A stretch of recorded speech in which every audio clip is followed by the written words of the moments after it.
জগতে যখন এলাম, মায়ার জগতে এসে আমার করে পড়ে রইলাম।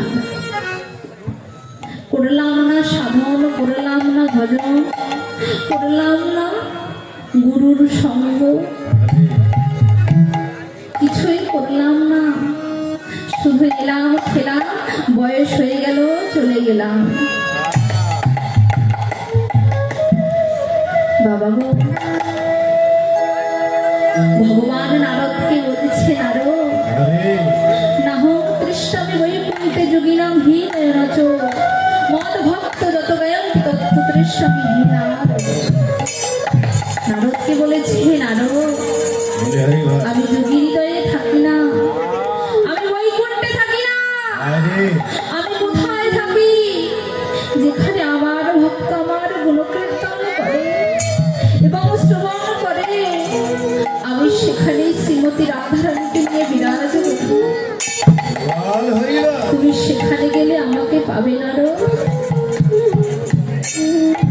নারদ আবার ভগবানকে প্রশ্ন করলেন, প্রভু, আমি তো ওই মায়ার জগতে গিয়েছি, অনেকবার গিয়েছি, এসেছি। প্রভু গো, আমি শুনেছি তুমি নাকি ভক্তের কাছে বিক্রি হয়ে যাও। তুমি নাকি ভক্তের কাছে বিক্রি হয়ে যাও।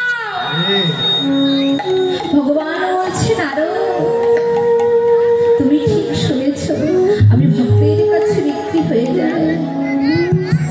নারদ প্রভুকে বলছে, প্রভু, তুমি তাহলে কোন ভক্তের কাছে বিক্রি হয়ে যাও?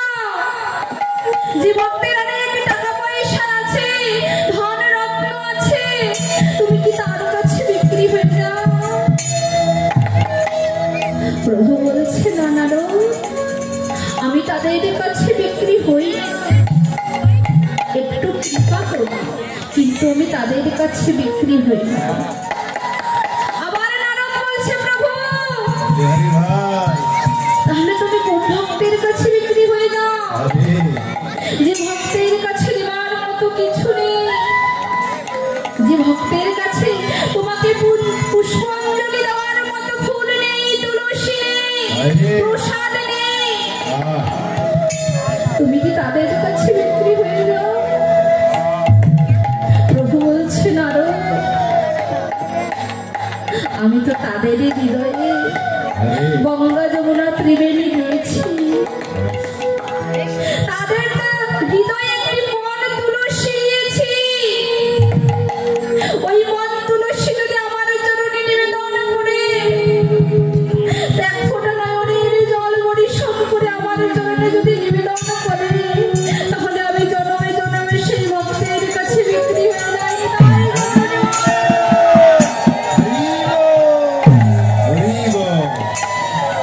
আমি সেই ভক্তের কাছে জন্মের মতো বিক্রি হয়ে যাই। তবে বাবা, এই জাগতিক জগতে এসেছি, এসে কি করলাম? আমার করলাম, কিন্তু আমিটাকে কখনো চিনলাম না। আমরা তো বলি সন্তান আমার, বাড়ি আমার, গাড়ি আমার, টাকা আমার, পয়সা আমার, কিন্তু আমি কার? আমি কে? আমি কোথা থেকে এসেছি? ভগবান বলছে, তুমি কি একবার নিজেকে জিজ্ঞেস করেছো তুমি কে? তুমি কোথা হইতে এসেছো আর কোথায় চলে যাবে? কিসের জন্য এসেছো? তোমার কি সে কথা মনে আছে? বাবা, আমি কে? কে আমি? এটা কি আমরা জানি? হ্যাঁ, আমিটা কে এটা আগে জানতে হবে। আমিটা হলাম চিন্ময় আত্মা। আমরা হলাম চিন্ময় আত্মা। আমাদের এই দেহটা শুধুমাত্র একটা খোলসা মাত্র। যেদিন এই দেহ থেকে প্রাণপাখিটা চলে যাবে, সেদিন এই দেহটার কোনো মূল্য রবে না। যেদিন এই চিন্ময় আত্মাটা চলে যাবে, সেদিন সন্তান কাঁদবে, সেদিন পাড়া প্রতিবেশী কাঁদবে,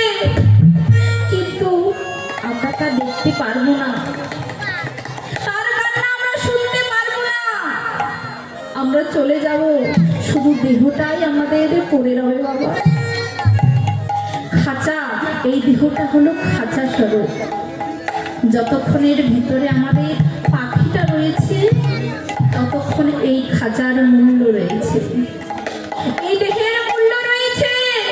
যেদিন খাঁচা ছেড়ে প্রাণ পাখিটা উড়ে যাবে, সেদিন আর মূল্য রবে না, সেদিন আর এই নাম ধরে ডাকবে না, সেদিন লাশ বলে ডাকবে, সেদিন মরা বলে ডাকবে, সেদিন আর আপনার কেউ নাম বলে ডাকবে না। আপনার যে খাতার পাতায় একটা নাম ছিল, সেই নামটাও থাকবে না বাবা, সেই নামটাও মুছে চলে যাবে। তবে দেখুন গৌরাঙ্গ মহাপ্রভু আমার এই কলিযুগে ভক্তের দ্বারে দ্বারে হরের নাম, হরের নাম, হরের নাম ওই বকে বলো, কলহ নাস্তে মনাস্তে মনাস্তে বকতি নর কথা। মহাপ্রভু আমার ভাই নিতাইকে সঙ্গে, ভাই নিতাইকে সঙ্গে নিয়ে দুটি বাহু তুলে নয়নের জলে ভেসে ভেসে কলিহত জীবের দ্বারে দ্বারে গিয়ে বলছে, ওরে কলিযুগী, ওরে কলিহত জীব, একবার এই নাম কর, এই নাম ছাড়া তোদের গতি নাই, গতি নাই, গতি নাই। এই নাম দিলে তোদের যে আর উদ্ধারের পথ নেই। তোরা একবার এই নাম কর, এই নাম করতে করতে যেদিন তোদের প্রাণ পাখি চলে যাবে, সেদিন তোমরা আমাতেই প্রাপ্ত হবে। কিন্তু বাবা, আমরা তো শুধু কার্তিক মাসে পালন করছি, সারা মাসটাই পালন করলাম, আর 11 মাস আমরা কি করব? এই মাসে নিরামিষ খেলাম, সকালবেলা উঠে স্নান করলাম, হ্যাঁ, এই 11 মাস আমরা কি করব? ও মায়েরা, এই কার্তিক মাসে আপনারা কি ব্রত পালন করেছেন? হ্যাঁ, কি ব্রত পালন করেছেন? কথা বলেন, কথা বলতে হবে। দামোদর ব্রত পালন করেছেন, কাত্যায়নী ব্রত পালন করেছেন, হ্যাঁ ভগবান। কাত্যায়নী ব্রত পালন করলে কি হয়? ভগবানকে লাভ করা যায়। হ্যাঁ,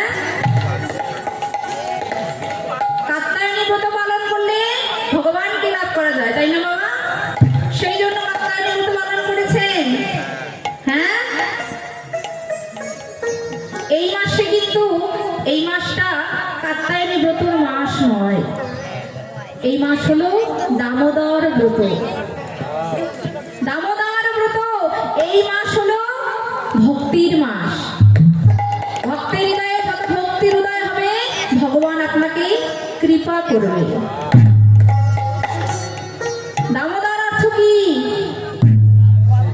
দাম অর্থ দড়ি, উদর অর্থ পেট। এই মাসে ভগবানের পেটে দড়ি বেঁধেছে।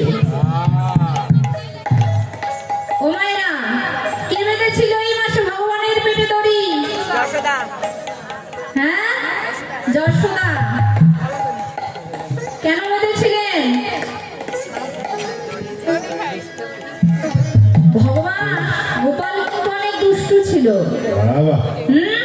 যখনই দুষ্টুমি করতে পাড়া প্রতিবেশীর মণি চুরি করে খেতেন, আর সবাই এসে মা যশোমতীকে নালিশ জানাতো, মা গো, তোমার গোপাল মণি চুরি করে খায়, আমাদের আর পারছি না,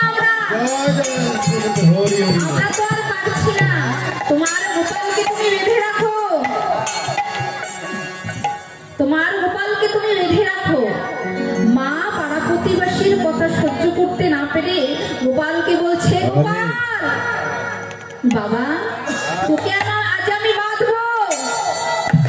হ্যাঁ, মা যশোমতী গোপালকে বলছে, গোপাল আজ আমি তোকে বাঁধবো। ওমা, ভগবান